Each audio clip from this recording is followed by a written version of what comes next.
At this point for Astral Authority, it's just don't get surprised. Play your game. The players comprised of Nightmare Asylum, relatively unknown compared to the players of Astral Authority. So as long as they can go into this game and not get surprised by any invade shenanigans and start off their game, play their own momentum style, you know, let Final K get up to the momentum that he really needs to, that should be the key for Astral Authority's success. And you talk about, you know, not being surprised by things. Well, that's one of the reasons I believe they've taken Thanatos off the table. Obviously very aggressive in the early game, potentially looking for invades, and Nightmare Asylum don't want to deal with that. But by banning Ra as well here, they have left a lot of things on the table. Nike. One of them, Nike, for sure. And we'll see if Astral Authority elects to go for that option. There's a lot of things to be able to go for, or instantly, no hesitation. The passive's too strong, giving your team the movement speed, the power as well. As the game progresses in 3 different stages, you know, you just got to get the minions, get a few kills as well, get 2 members at level 20, and then boom, your team is benefiting so much off of that passive. Well, Nightmare Asylum now have 2 picks for themselves here. We've seen a lot of drafts of Zeus and Sylvanas. I don't know if those guys are going to go for that sort of thing, but there is a Sylvanas hover right now and potential lock-in. We'll see how that works out for them. Obviously, Sylvanas has been risen to fame over the course of Hyra's Expo more often than not. We didn't really see it before that. I guess Super Regionals. Super Regionals with Eager was probably the first time we saw him come back into favor once more. Eager versus Soar, that whole set, it was a 4-game set where Soar only took 1 game, but every single game that was won was with a Sylvanas pick, and we just get to see it yet again, more favored for this kind of god. It has to sustain, it has a lot of control if you can mechanically hit that root, hit the pull as well, and in the jungle side, you don't want to be too close to him to get knocked up. A little bit surprised by the Rama pick here when you're up against a Nike as well. I know it sounds a bit weird to say that, but with the Rama here, you're normally looking for a magical AD carry in this sort of meta that we've been in for a while now. Rama is one of those Hunter ones that can be flexed in, but given a magical AD carry potential over to Astral Authority with a Nike alongside, the extra movement speed is really useful. This could be a thing that Nightmare Asylum is just comfortable with in the Hunter position. They elect to go for the Ram. It has relatively good early laning clear with a Sylvanas, and that could be some kind of early laning pressure that they want to elect to do. Maybe invade some boards on top of this. Maybe go for an early Gold Fury, especially if the Sylvanas will elect to go for an early Hog. Hades is a little bit suspect here. However, it could be up against Nike, and that's the main focus of this because you can cancel out a lot of Nike's damage in the lane.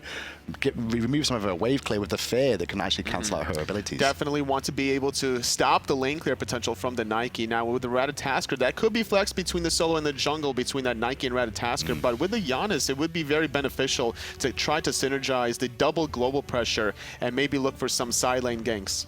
Funny enough though, tier banned out by Astral Authority here. They don't think Nightmare Asylum is going to be running that Hades in the solo lane if they're banning away tier here. So Hades, according to Astral Authority, is mid lane now. We'll find out if that is the case as the draft continues to develop. Hades is definitely good in terms of lane clearing as well as counter lane clearing. So if you don't instantly burst it down, the heal will keep it alive, and that's very annoying for not only your mid laner but your jungler as well. As they're just going to be sitting there waiting for the lane to hit their tower, whereas the enemy team will be able to rotate and get some buffs. Very risky from Nightmare Asylum in one way because I can see a lot of lane clear, lane pressure. Focus on laning phase more often than not here. Hades good in the laning phase, be able to clear very quickly. Same with Chak overall. But when it comes to the team fights, that's where they could start to struggle. They're very short range AoE ultimates that they've got available to them here, but they've got to get into the backline to allow that to happen. A lot of control though so far, a lot of big circles in terms of the jungle fights between Sylvanas, Hades, and Chak. As long as they are able to synergize those ultimates very effectively, one after another, and the team fight doesn't last too long, that should go in Nightmare Asylum's favor. But Astral Authority definitely has a little bit more mobility on their side between the Nike passive, the Giannis ultimate threshold, Ratatasker global movement,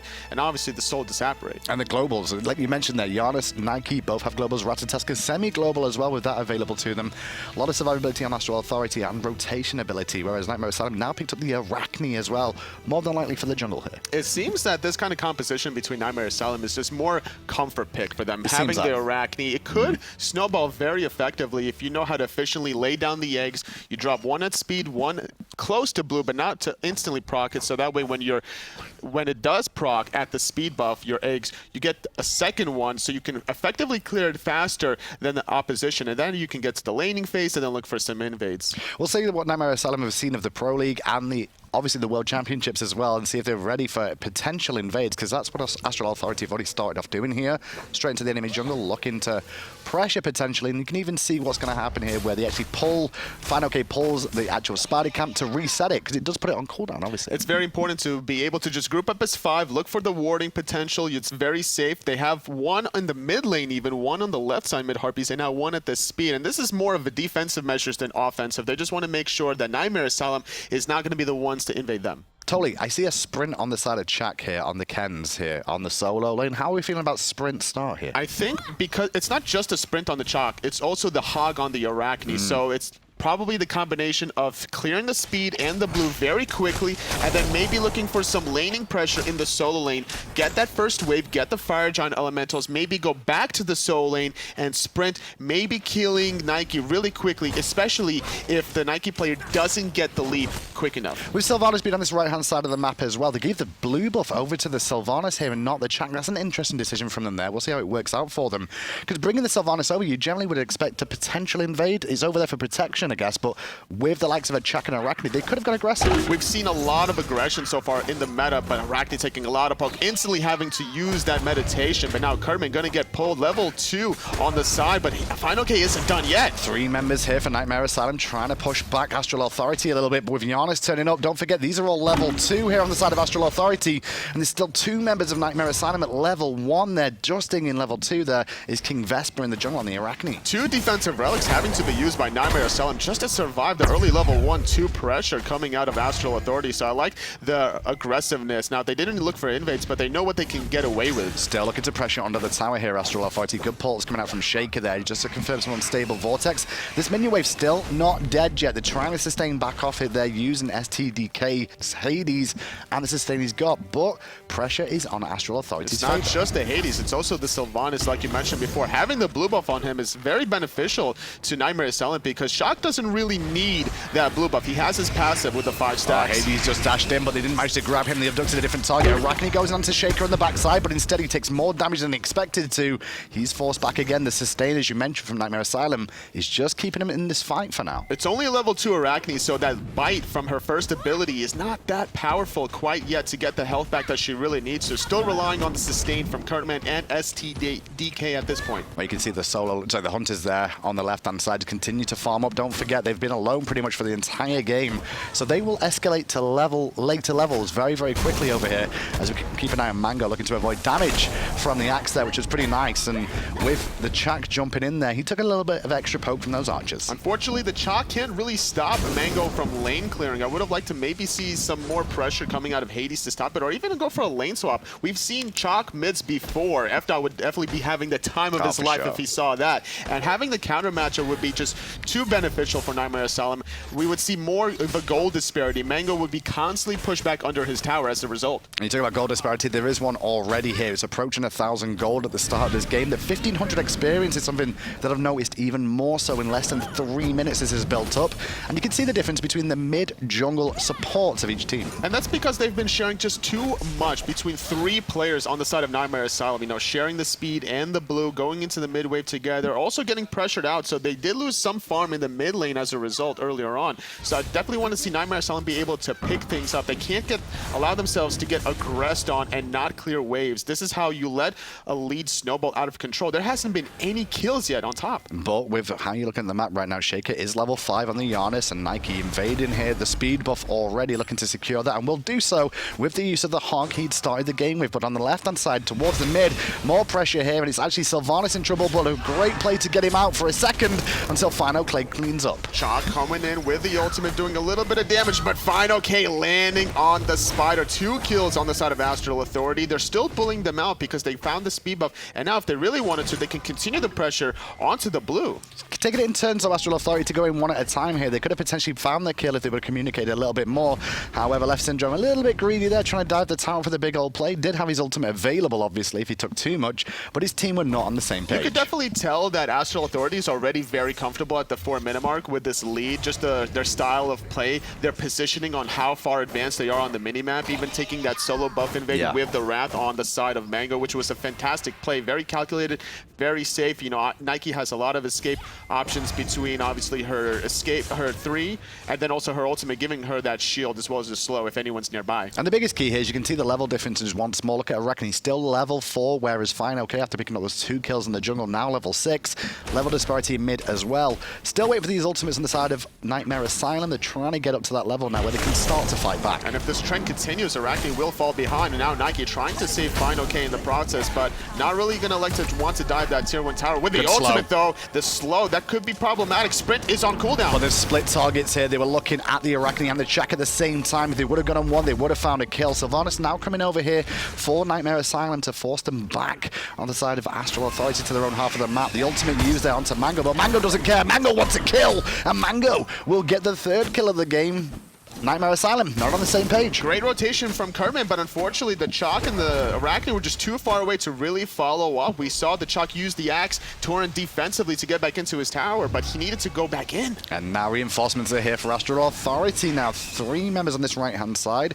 Still looking to try and pressure the jungle. Nothing really available. The Abduct there coming off from Left Syndrome. A little bit too early, but the damage coming out of Mango is insane, and he's still going in Meditate Forced as well. Probably bit off a little bit more than he could shoot, but the Capri ultimate keeping him alive a little bit longer. Great survivability here from Left Syndrome. This is why they elected to pick the Capri in the draft. They did find some bans away from the Athena and the Freya. Mid lane, there's a dive onto the Hades as well with space and time. He's going to fall down less than 6 minutes in. It's 4-0, and they're starting to pressure down the towers. Just keep an eye on that left-hand side as well. We've not really spoke about Soul, Famous Hate, but he's already chipped away at that tower down to about 70%. It just seems that there's a big disparity of mechanical skill between these two teams. Everybody from Nightmare Asylum getting caught one way or the other. Everybody losing gold and experience. The Hunter's a 2-level difference. Solo and jungle is struggling as well. Every lane is just collapsing upon itself. And now Soul being left unchecked in that duo lane with the heat passive will shred that tower so quickly. The start wasn't bad from Nightmare Asylum. The problem is that they're not communicating their skills and diving in without communicating it beforehand.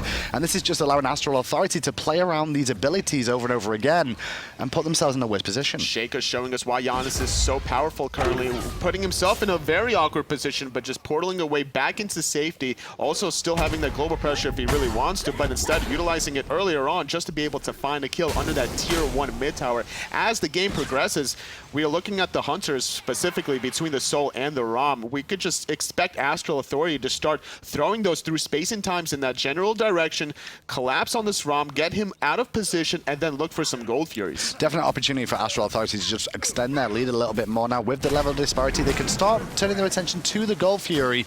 They don't necessarily have to do the Gold Fury, but what they can definitely do is pressure Nightmare Asylum to force to fight to defend it. Especially if Astral Authority can bully out the Arachne, making sure that there's no hog potential, invade steal, because they have to rely on maybe Mango making that rotation with the Wrath, but you definitely want to make sure that Arachne doesn't come from her ultimate, land down, and then swoop in for the hot steal. Well, roaming around Astral Authority now, just looking for a rotation out of Nightmare Asylum, trying to find a pick. The red buff has just spawned on the left-hand side here for Nightmare Asylum. We'll see if they do head over towards it themselves, or if Astral Authority know what's up. Almost a 4,000 gold lead already for Astral Authority. Not even 8 minutes into the game. No towers, no Gold Furies, just doing a great job being able to farm some kills, farm the minions left over. Jack's in a bit of trouble on the right-hand side here. The Ken's pinned into his tower by Nike. Mango doing a good job of proxy farming the wave now. And Jack's been forced back to base once more with a full minion wave coming in. No teleport available for him as he did start the sprint here. So that's going to be a whole wave pretty much wasted to that tower. Also losing that blue buff, so this is going to be really troublesome. It's not just about having the blue buff in terms of utilizing skills, because he doesn't need it with his passive. Taking a lot of poke, though, is Arachne in the mid lane. That portal unstable Vortex combo is just so strong, and the dot damage too. But it looks like Final K's had enough of this. To the sky he goes. In response, however, though, we do see Arachne take up to the sky, but sadly enough, STDK, he can't get out of the danger zone. Kermit not in range to find the Ratatasker with the ultimate. Unfortunately, the Arachne having to retreat under the tier 2 tower. Now Mango in the mid lane doing a little bit of poke onto the Sylvanas. The rest of Astral Authority, they're thinking about what they really want to do. Do they want to collapse onto Kermit or just go for this tower? Well, they're starting on the tower, splitting the difference overall, but the tower is going to fall in the mid lane here with the Hades forced back to base. Kepri slightly out of position there, Left Syndrome, but he's still got his ultimate up. Just keep an eye on it the whole time. Those spiders might actually kill him.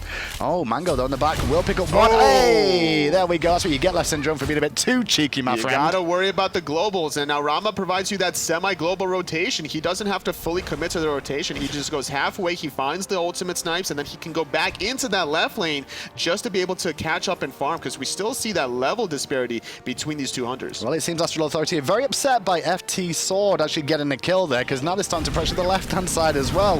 FT Sword, however, recognizing the situation, will fall back to his tier 2. At this point, with it being 15% health, it was a very good rotation from Sheikah on the left-hand side. It was a 2-for-1 trade overall for Astral Authority's favor, so that's why they were able to make that rotation on the left, get their second tier 1 tower of the game, extending their lead even further. Well, for the time being now, the boys of Astral Authority will fall back to their own half of the jungle. Not much to really clear up here, just boars and blue buff.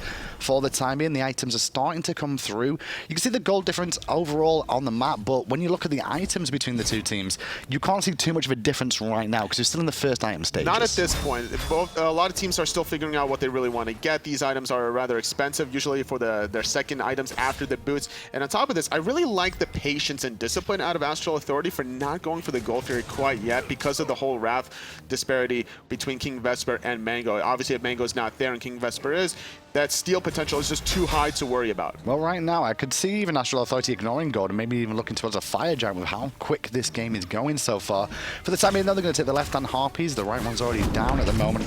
Wall coverage down by FT Sword around the Gold Fury again, trying to keep an eye on it, but they've got to be careful in mid because there's no tier 1 tower here to defend to. Sheikah could potentially throw out that threshold, but not going to find anybody with it. Kermit going to get rooted. It's a place. The Stellar, the Supernova rather, going to find an easy kill on that one. That's the worst thing about being Sylvanas is you get caught out of position. How do you really get away? Rooted in place, you need support from your team, and his team had already escaped themselves. Turn around and went, well, goodbye, my friend. No tier 1 tower, unfortunately, but now Chalk having no mana, utilizing that passive just to be able to get off his own ultimate, but could get dove under that tier 1 tower. Finally now, 11 minutes into the game, though, the Gold Fury going in the way of Astral Authority. The Ram not able to steal away that one. I love the attempt from Rama to try and do something about that one, though, but it was just a little bit too little, too late overall. Now Astral Authority is looking to put the gas down again, stealing away the red buff, continuing to pressure. Obviously, there's only one tier 1 tower remaining. Scratched out, the minion's going to get it on the right-hand side as well. So now we're going to see Nightmare Asylum sat with just tier 2 towers almost remaining. A 1,000 gold per minute lead on the side of Astral Authority. 8,000 for them in 11.5 minutes. This is just insurmountable at this point in time. Normally, this kind of lead is at the 20 to 25 minute mark. There's still some comeback potential, but 11.5 minutes in, man, you got to feel really bad if you're on the side of Nightmare Asylum. From my point of view, though, I'm looking at the picks and bans again. They've picked for lane pressure more often than anything else here, and that lane pressure would have worked in their favor, but the problem is that Astral Authority just knew how to deal with it better and pressure the map and pick up the experience that's so needed. Finds one, and now through space and time, Sheikah going to take his own portal, find the unstable vortex, 2 kills on the side of Astral Authority, utilizing that Sanctuary, still buying some time. Yeah, it's looking for a portal out, and we'll get one out. But meanwhile, though, STDK does pick up Fine OK, who dived in a little bit too deep there. However, Left Syndrome will clean up that problem. Rama's coming in the fight, trying to support with a very good Shackle ultimate. Will pick up another kill for the boys of Nightmare Asylum. Potential comeback here could be on the cards if they continue this way of going, especially with Astral Authority being so aggressive. Still a 3-for-2 trade on the side of Astral Authority. King Vesper has survived along with Kerman. The Soul wasn't there, was making the rotation from the left-hand side, also diving that tier 2 tower. Not the smartest thing in the world for Astral Authority, but with this kind of a comfortable lead, you could take these risks because if you get the better end of it, like 3-for-1, 3-for-2, then you're going to start to be able to still get the minion wave advantage, which is so important in SMITE. Every 30 seconds those come, that golden experience will put you ahead, especially once you deny it to the opposition. Well, you see Mango still in this right-hand side. It was a rotation from Nightmare Asylum earlier on to try and pick Mango that turned into that crazy fight, and Mango still alive in the lane, happy to continue farming. That's what you really want to do as a Nike player already. And another reason why they're going this aggressive in this ham is because of the Nike passive. They want to get over that 10 kill mark for that second phase. Obviously, having 200 minions is relatively easy to do at a very early laning phase, but that 10 kill, you have to be able to force the issue to get those kills and get that second phase. We'll give a lot of credit to FTS, or FT Sword here on the Rama. He's had a pretty good game so far considering his team. He's got a 2-level deficit against Soul, but some of that is down to global experience that's coming through for him. Mid lane, though, still more pressure, and once again, I reckon he will take another tumble, making it 0-5. Fine, okay, didn't find the ultimate or the stun, but it didn't matter because the abduct was good enough to be able to follow up with unstable vortex. Sheikah, though, having to use the ultimate from Capri to keep him alive. The tower and the Hades Soul Rama made in sure the to pop sky, it. looking for it again. FT Sword can come up big for his team, and he will come up big for his team once more. Nice little plays coming out from Nightmare Asylum, but it's a little bit too little too late right now, as now FT Sword is surrounded. Chak's trying to support to buy some time for FT Sword not to take too much damage, but Supernova just too good from Famous Hate. 3-for-1 so far under that tier 2 tower. They're going to be able to find the Chalk. Nowhere to go for him except the Graveyard, and now Famous Hate just going to absolutely melt that tower. Now Mango trying to stay alive a little bit longer, going to get hog stunned as well, but with Kepri here, should be safe. And the tier 2 tower does fall, and now they turn their attention to the right-hand side as well. The tier 2 tower can be focused down there, fine, okay.